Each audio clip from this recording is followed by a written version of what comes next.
It's your boy OG Pop with What's Poppin' Podcast. Today we got a special guest, little treat for y'all, you know what I'm saying? We got a special guest. Introduce yourself, Mr. Special Guest. J Rock, man, you know what it is, man. Back on location. Back on location. J Rock. Where you from, my brother? I'm from Hilltown, you know what I'm saying? Capitol Hill, repping Oak Park, you know. West Side, Chicago, basically, you know what I'm saying? 100, 100.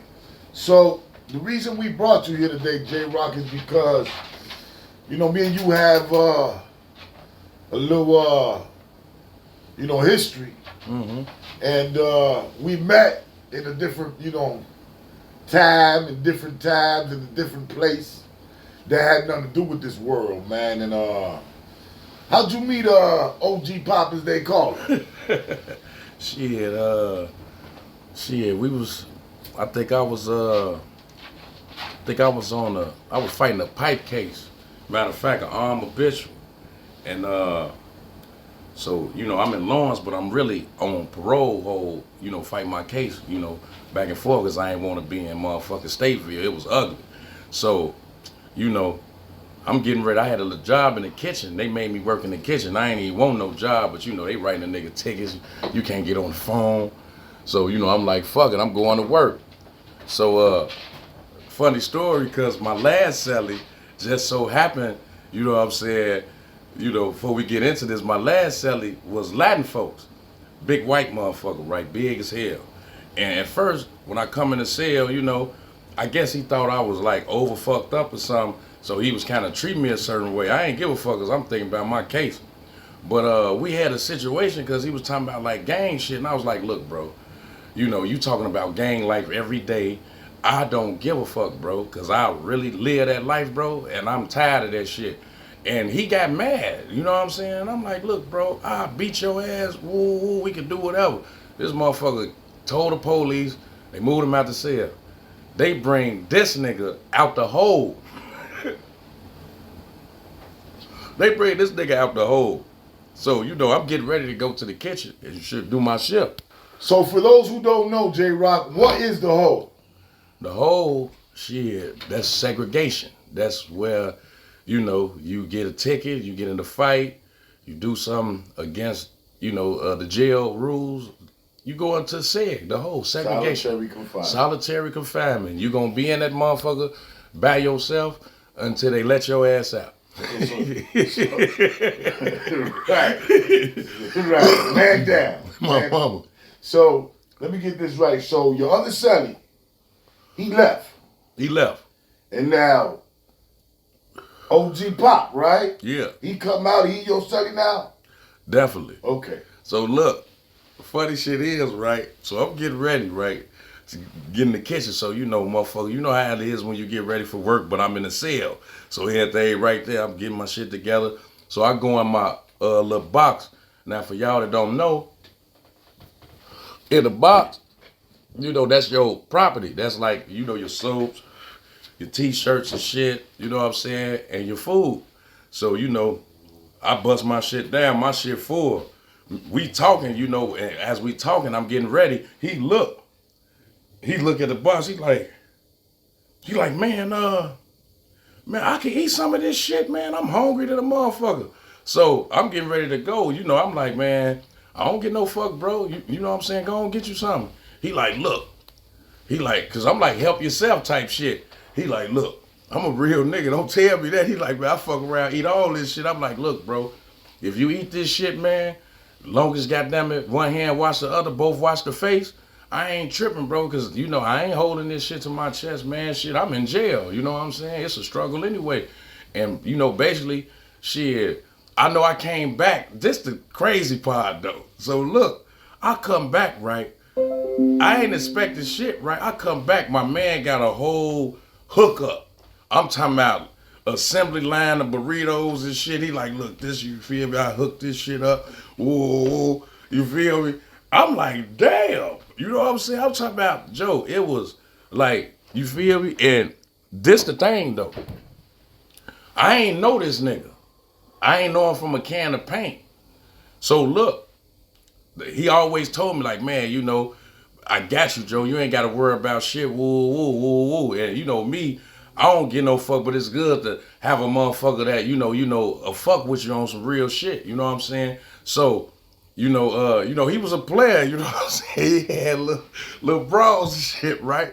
So he was telling me whole time. He like, look, man, whatever you need, Joe, just tell me. I'm gonna tell my little bro to run it to you, Joe. I'm telling them whole time like I don't need shit. So boom.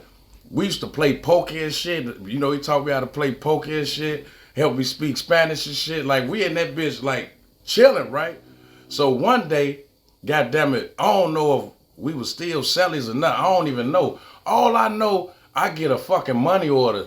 I ain't asked this nigga nothing. My mom, I get a money order for like $300, right?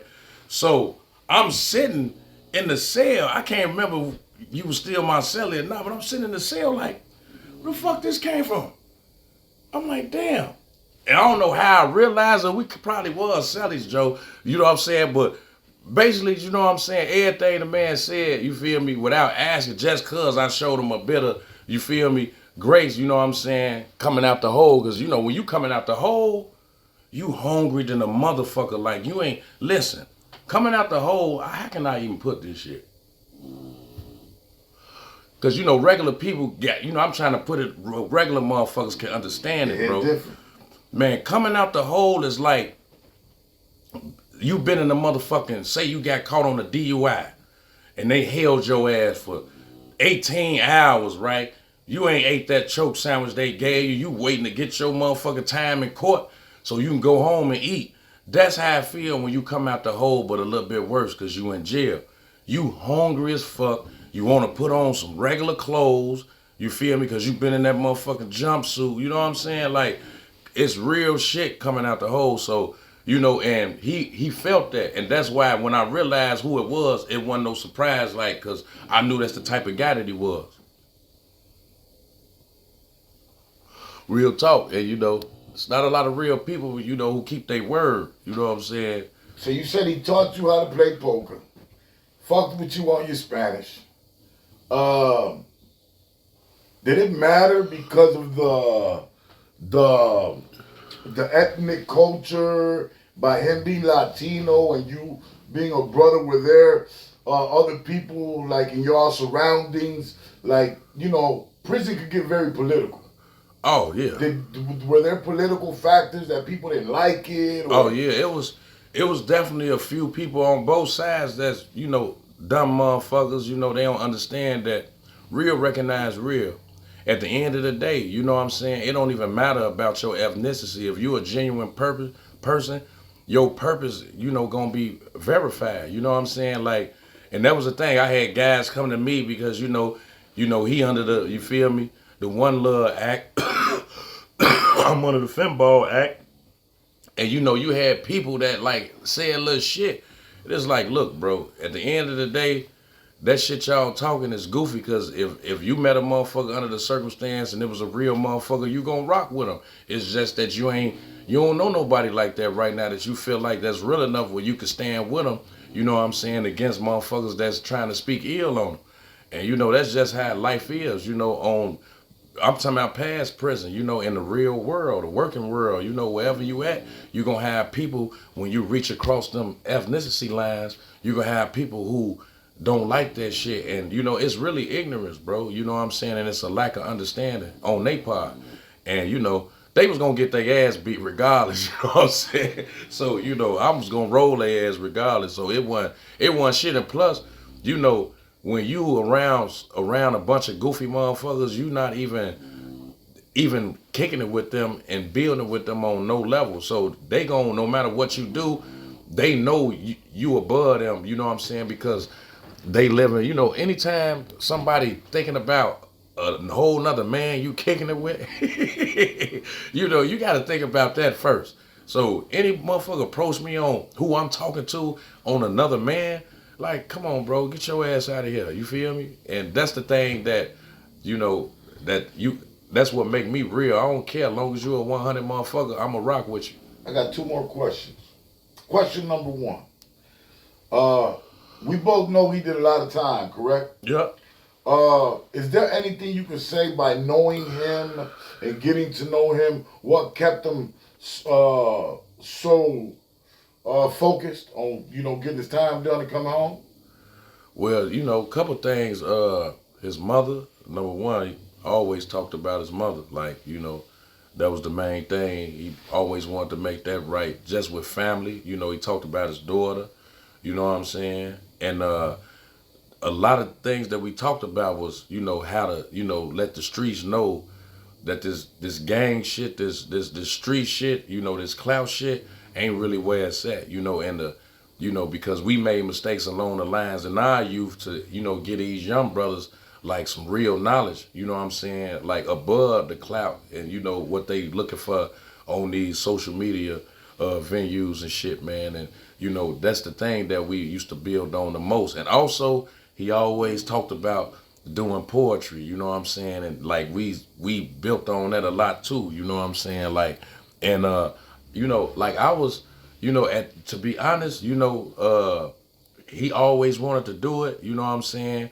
But I remember, it was a little bit of like, man, I don't know if I could, you know what I'm saying, type shit. And I was like, what? Man, spit that shit, let me listen. Oh, hell no, go ahead. Oh, yeah, they gonna fuck with that, you know what I'm saying, type shit. And, I'm a real motherfucker. I'm gonna tell you if, no, you probably need to go another way with that type shit. But, it was like, at the end of the day, positive reinforcement, you know what I'm saying, and critical criticism, it can help build character and, build momentum too, you know what I'm saying? And that's what, we gave each other, like, real pull-ups though, on some real 100 shit. Okay, piggybacking off of that, and I'm glad you brought up the poetry. You know what I'm saying?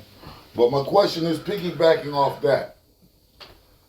Did now seeing him and then seeing him, could you revert back to them times and looking at now, and could you fathom that he would be involved in some of the things he's accomplished and done since he's been home? So, to be honest, when like your homies tell you like they gonna do some shit and then you seeing them start doing it, you happy for them, if you a real nigga. But you don't really can't really forecast like success and adventure because you not there in the moment. I was on a whole nother damn near side of the country basically. But I watched Pop come, I'm talking about from the mud, you know what I'm saying? Like little venues, you know what I'm saying? Small little joints, and then I'm talking about I'm looking up this nigga on videos with rappers and shit. I'm talking about top tier motherfuckers though, like, everybody. And I remember I called him one day, I'm riding this shit, and I called him, I'm like, man, Joe, you really man, you really said you was gonna do this shit, and you really did what the fuck you said, bro. You know what I'm saying? And that's like, to me, how I respect people is when they when they do what they say they gonna do. And I ain't talking about like on the big scale like what Pop did. I'm just talking about in general. You see, even if he never made it to how he ended up making it, you see what I'm saying? He still did what he said. When I said the little joints he was in, the little clubs, he was in them bitches. You see, a lot of people, it's the fork in the road. They get sidetracked. You know what I'm saying? And he kept, he put them blinders on, and he, kept his head toward the moon. And I respect him for that, and I salute him for that, because like a lot of people. A lot of people when they first start out, they don't imagine how far something gonna go. To be honest, that's most. You know what I'm saying? It's all about taking a chance, you know what I'm saying? And really saying, fuck it, I'm finna do it. You know what I'm saying? And really like believe that, something gonna pop for you. One more question, J-Rock. Let's take you back to the yard real quick, right? If you could give us a funny story, man, one good story in the penitentiary with Pop, could you give us one? So look, so a couple things. So I had learned a little Spanish. My homies that I kicked it with, they was Mexican, And you know, the telenovelas that I used to watch, you know, they basically Mexican. You know what I'm saying? So you know, this like around, you know, like when I first was telling them, like, man, you know, I'm really trying to learn this shit a little bit. You feel me? Because I just want to be able to expand, you know, my language barriers and shit. You know, because I live in Chicago. You know what I'm saying? And I just want to be able to, you know, reach out to, you know, all peoples. You know, that's indigenous to Chicago. So I had said some shit to him, right? And I can't remember what sentence I said in Spanish, but the nigga busts out, he say, "How now, brown cow?" So I bust out rolling. I'm talking about I'm rolling like a motherfucker. And so, you know, I'm not even understanding how he coming, right? So I say the same shit again. You know what I'm saying? And he busts up, start rolling like he like, "How now, brown cow?" And so I'm like, bro, why you keep saying that shit, bro? He say, bro, that's how you sound to me, goddammit, when you speak in Spanish, bro. He say, it's like when the white motherfuckers first met the Indians. You know what I'm saying? They got off the boat and they walked up to him. And that's what the motherfucking pilgrim said to the Indians. "How now, brown cow?" Oh, that thing. I'm talking about, I still be laughing like a motherfucker when I think of that shit. Because, you know, I know a little more now. And I think about the shit I was saying, that's how I definitely sounded. "How now, brown cow" type shit. Oh, that thing, Joe.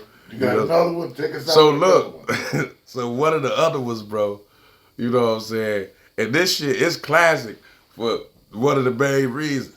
So like I said, when he got out the hole, he was hungry as fuck, bro. Like this man was hungry. So I told you he made the burritos and shit, right?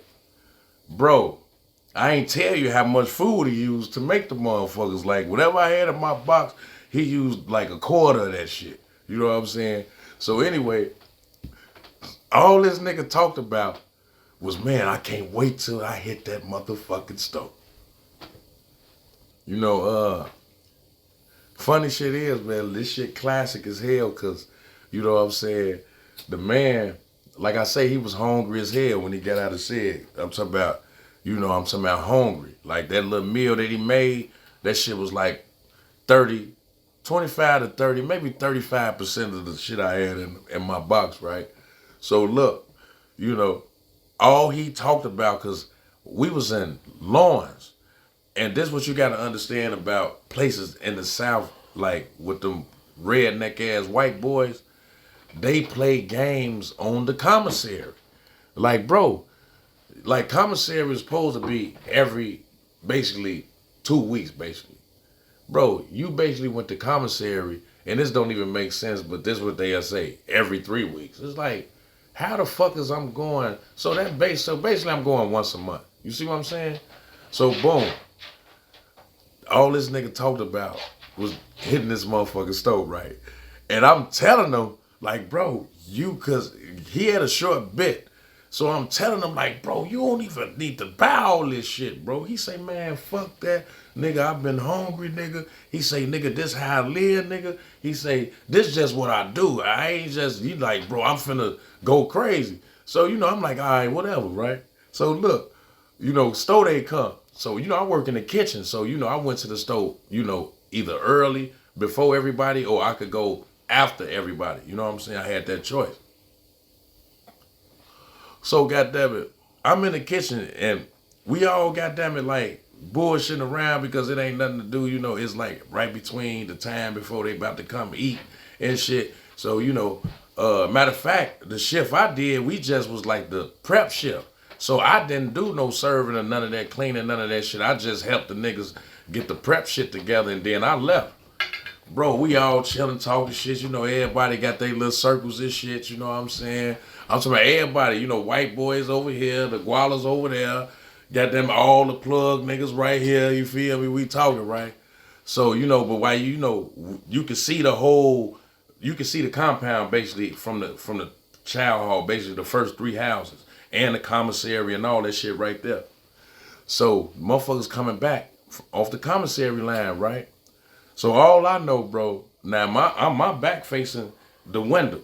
So I'm talking to I know exactly who I'm talking to. I'm talking to one of the foes from out west. Cause he the first motherfucker, one of the first people was like, God damn.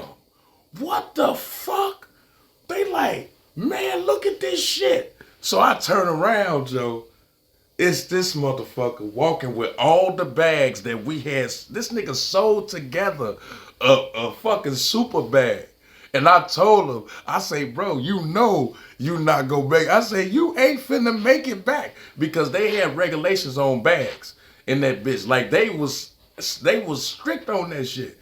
And I was like, nigga, you not finna make it back with this bag.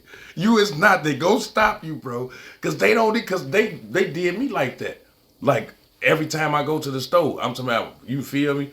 So that's why this shit was classic, cause bro, let me explain how big this bag was first, because y'all got to understand. So let's just say you got the regulation bag this big. So they'll let you slide with a bag like this big, right? You feel me? Like this, you overdoing it, but you know, if a CO that's, you know, right there, he cool, he don't really give a fuck, he'll let you slide with a bag like this big. And you went crazy. Like you went crazy with a bag this big. Bro, this nigga came out with a bag this motherfucking big, bro. Like literally, bro. Literally. I'm talking about my arms ain't even fucking long enough to cover the space of how big that fucking bag was. The man, he looked like an old slave he looked like Atlas, goddammit, with the world on his shoulders, bro. I'm knowing they finna stop this man on the walk. Any nigga been in Lawrence, y'all know what I'm talking about. We watching this nigga in awe. Like, bro, they finna stop him. They finna pull this nigga over, because that's what they do. You will be going to going to gym somewhere, and you will see the COs busting nigga bag down like, no, take this shit, y'all, and make him put the shit that can go in that motherfucker in the bag, and you left all that shit right there on the walk, and they pick that shit up, take it right back in commissary, bro, or call that shit contraband or whatever the fuck. So, bro, this shit was astronomical, bro. This nigga slid with they probably still talking about that. The niggas who still had time, like murder time down there, I bet you they telling niggas about this day when goddamn Ed Dog slid with that big ass bag from commissary, bro. Bro, this was the biggest bag for that era in Lawrence that I seen with how strict they was on them bags, bro. Bro, that shit was funny as hell. So guess what? Everybody in awe, right? They like, man, who the fuck is that? They like, who is that, Joe? I look up, I look at their ass, I say, that's my motherfucker Sally right there. They say, Joe, yo, Sally just went nuts. I'm like, yeah, Joe. I'm like, yeah, Joe. And they like, man, Joe, where you from? Because, you know, in the joint now, you know, bro, but this the funny part, though. It's funny, but it ain't funny, bro. It's like, you know, human society type shit. When he Marcelli, I was never no front ass nigga. Nobody never knew that I was giving them food. Nobody never knew that I was looking out for them. Anything I gave them, nobody never knew about it. So people didn't talk to him really. They didn't fuck with him, and that was one of the ethnicity lines that I'm talking about. You know, because you got like crews and shit. You got like you feel me? Everywhere you got like the certain people who fuck with each other, and these like the top tier niggas or whatever, right?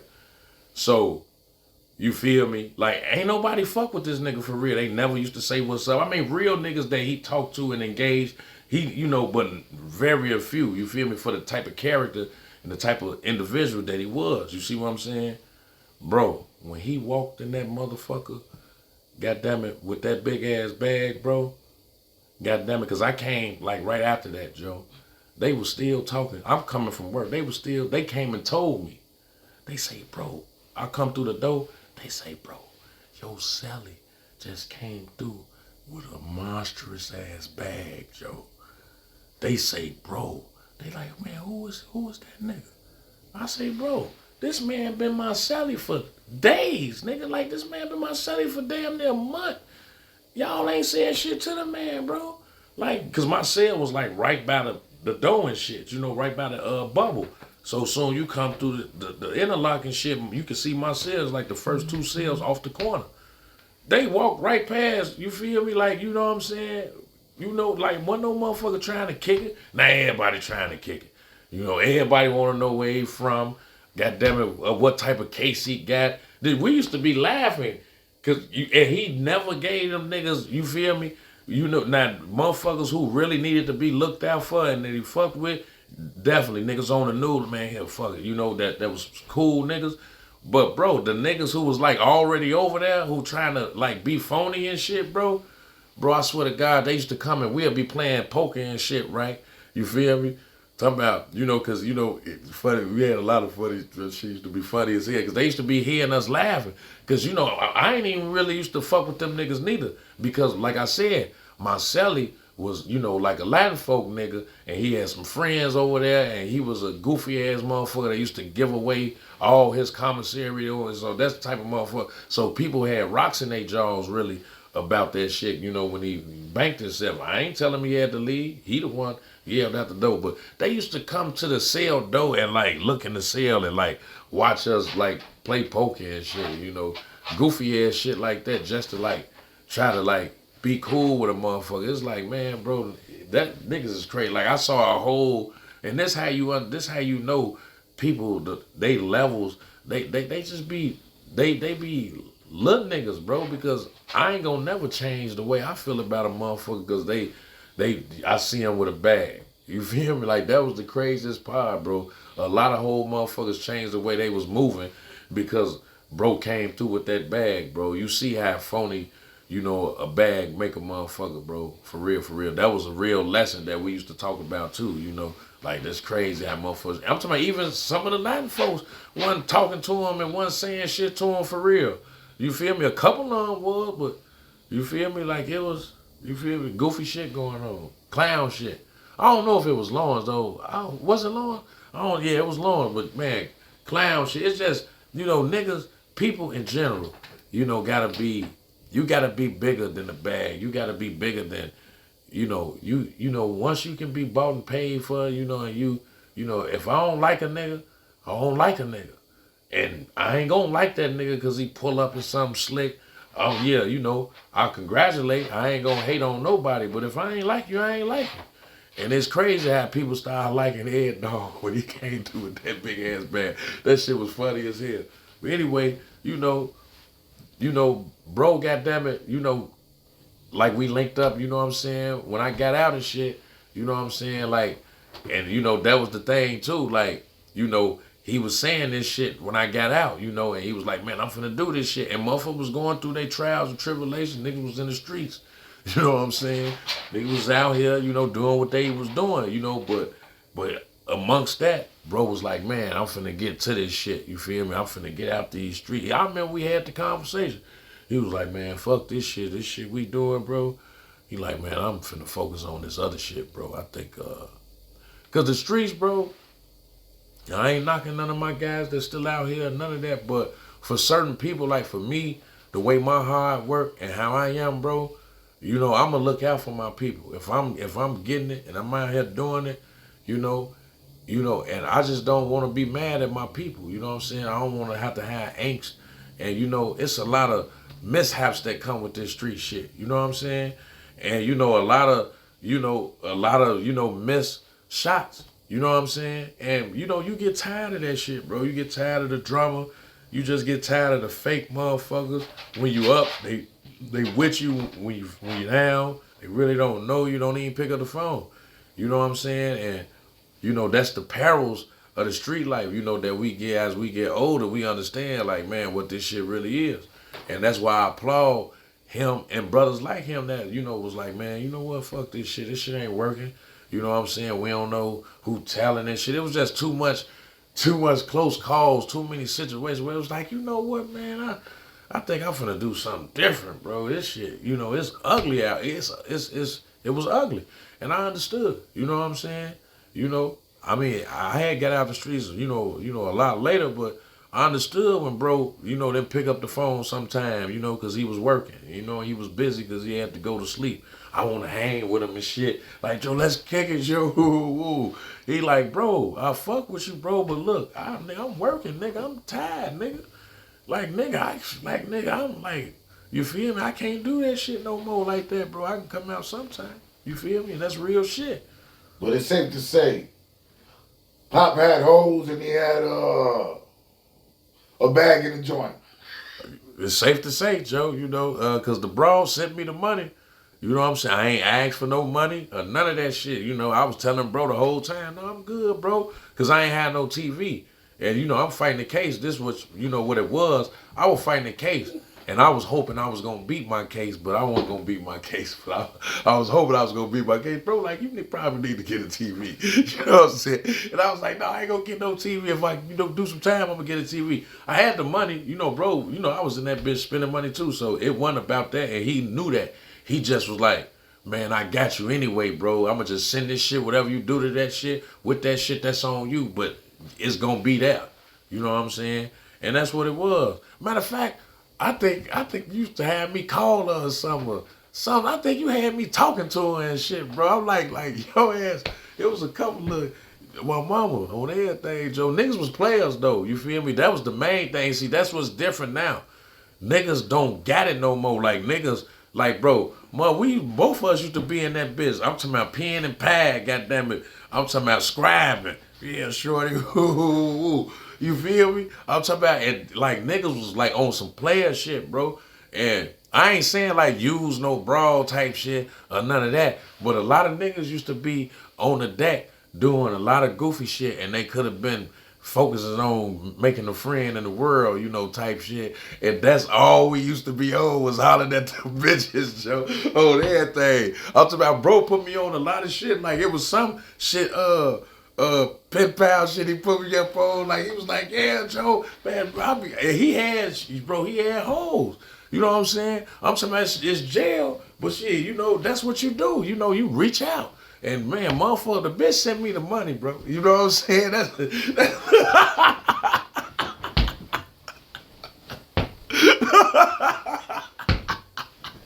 I'm done. That's all we need, man. The bitch sent me the money. The bitch sent me the money.